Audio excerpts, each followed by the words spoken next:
At the beginning of the film, we see a cameraman making pictures of two models in the studio. When the girl's work is done, one of the models goes to her house, and when the other girl leaves, the cameraman kidnaps her. He also makes the girl unconscious, and when she regains consciousness, she finds herself tied up.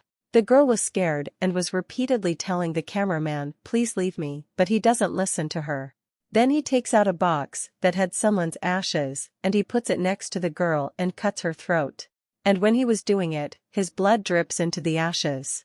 In the morning, when the cameraman's secretary comes, she sees the girl's corpse whom the cameraman had killed, but as she turns around, she sees her boss's corpse and calls the police. After investigating, it is found that the cameraman has killed the girl. But this was just a secret who killed the cameraman. When they look at the cameraman's throat, there were bite marks on it. Looking at his corpse, it seemed as if someone had eaten his flesh. After this, in the story, we see two news reporters girls who were very capable, but no one believed them.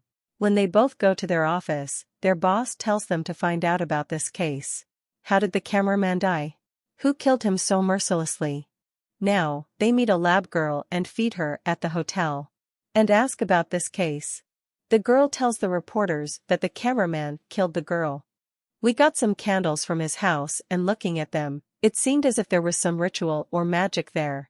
And there was someone's teeth mark on the cameraman's neck as if someone had eaten his throat. When they both hear this, they become worried and start thinking, who could be such a cannibal? Who is eating humans in such a scary way? After this, we see a girl named Sandra who was doing yoga and going toward her car. As she starts sitting in her car, some people come and were about to leave while stealing it. But when they were running away after stealing her car, there was someone in Sandra's car who beats them badly and then kill them. Sandra gets scared to see this, and then she sees someone behind her car, but when people gather there, the man who was standing behind her car goes away from there. Sandra was now thinking, who could be such a powerful person? Who killed so many people alone? The next morning, the two reporters go to a press conference where they ask the police, who is killing them. The police says, "Don't worry, we will find the killer very soon." The reporter asks the officer, "Those murders are committed by the same person?" To which the officer replies, "The murders that took place near the car were committed by the same person." She asks, why was there such a mark on the cameraman's neck as if someone had sucked his blood? Hearing this question, everyone is surprised because no one knew about this. Hearing this, the mayor who came there gets angry and says to the reporter girls that you will not come to this conference again. A good reporter will come in your place, who will ask us good questions, and she also tells this to her boss. To which their boss scolds them a lot. The boss also did not believe her and asks, who gives them this information? She says, our special people, who are involved in the police. When both were at home, they think, why don't we post something on our account about all these murders? Who knows, we may find out something. Then she gets a call from a girl working in the lab who tells them the people whom we have tested for DNA. He is the only man who is killing everyone but the model girl who died. That was done by the cameraman. Now they both go to the cameraman's office to find out all this, where the first murder took place.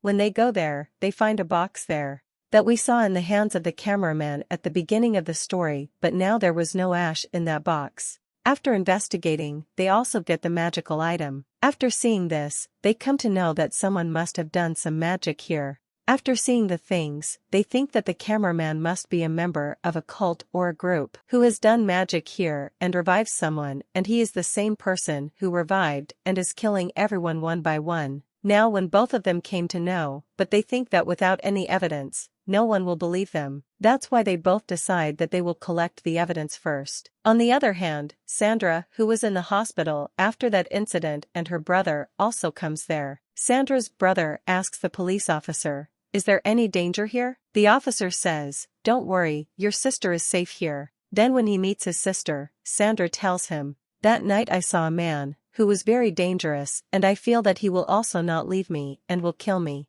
Sandra was saying this meanwhile. That man comes there who had come to kill Sandra. Sandra's brother gives her a cross locket. He says, wears it and have faith in God, nothing will happen to you. But he had now come inside and was beating a guard. Seeing this, a police officer fires a bullet at him, and hearing the sound of the bullet, more police officers came there. But that man had killed that officer and started sucking his blood. After that, he goes to Sandra to kill her, but when he sees the cross locket in her neck, he gets scared and starts running. The officer also came there, who saves Sandra and sends her home, and here we come to know that man was not an ordinary man, but was a Dracula who only came out at night. And how did he come here? We will come to know in the story. After this, we see a girl going home from her work. When she sits in the car, Dracula comes from behind and grabs her neck. He kills her and starts drinking her blood. The next morning, both reporters are called by their boss. I have started a new show today, in which people will give us their opinion, who is the killer. And they start getting a lot of messages on this case, in which people told them their own thoughts. Why did this happen? And what was the secret behind it? It was the same. The two reporter girls choose the names of some people and try to talk to them too. On the other hand, Sandra's brother also brought her home. He tells her that there are cameras here and you don't worry, your life will not be in danger. Then, Sandra watches the reporter's video in which she was saying that if anyone knows anything about this case, then please tell us. Sandra tells her brother that I also want to talk to them. There, a lady talks to both the reporter girls in the office. She says that I read your news in which you mentioned a cameraman. I spoke to that man a year ago, because I had written a book on Dracula at that time. In that book, there was a mention of a man who was very dangerous. He wanted to revive him and he want my help in all this. But I didn't tell him about this, because if I had done this and had helped him, a dangerous Dracula would have come to our world. At that time, another girl is included in their video who says, yes, I also know about that man who becomes Dracula and kills people. A few years ago, I also faced it. He killed my friend in front of my eyes, but I killed him and brought his dead body to the sun. Due to this, he turned into ashes and I closed his ashes in a box, but a few days later, that box was stolen. After hearing this story, both understood that this was Dracula who is now killing people again and has come back. When both of them were going home, then they get a call from Sandra who tells them everything, what she had seen with her own eyes. After listening to Sandra, both were convinced that this is Dracula where Sandra stayed. Dracula had come there. He comes there and kills Sandra's friends. Through video call, Sandra has shown both the reporter girls that what was happening there. When both of them see that Dracula is killing some people, they get scared. Then Sandra's brother comes, who had come to take her from there. But Dracula also comes there and kills Sandra's brother, and then Sandra, he also saw them on the video call.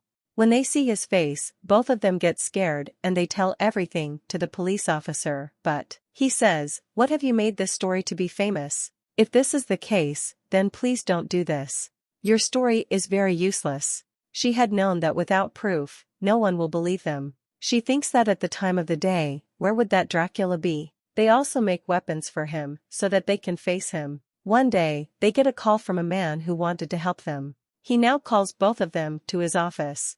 She asks, why did he call them here? That man says that we have a dealer company, we make and sell houses. He says that one day a man came to me, who told me that I want a house that is completely deserted, and in a very deserted place, no one should visit that place. I had given him that house. Hearing this, she says, why are you telling us all this? That man says, maybe the Dracula you are looking for is there, and he also gives the keys to both of them. Both of them now decide to go there. When they go there, that building was really deserted. They start collecting evidence there, but they didn't find any evidence there.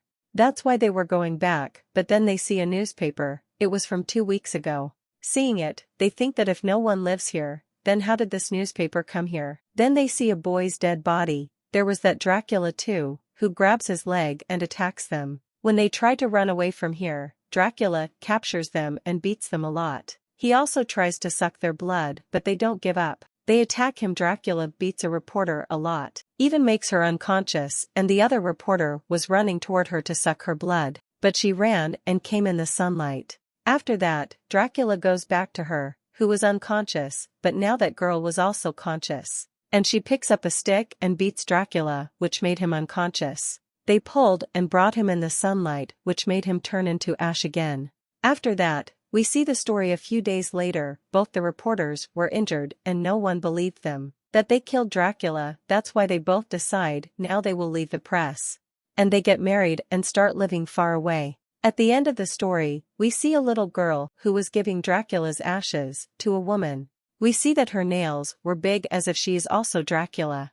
As if the cameraman had put the girl's blood in the ashes and revived her, but Dracula ended him as he came out. Then both the reporters killed Dracula with their bravery, but as long as Dracula's ashes will be in this world, then someone will put the girl's blood in it and revive him for his own benefit, and Dracula will return to destroy the world once more.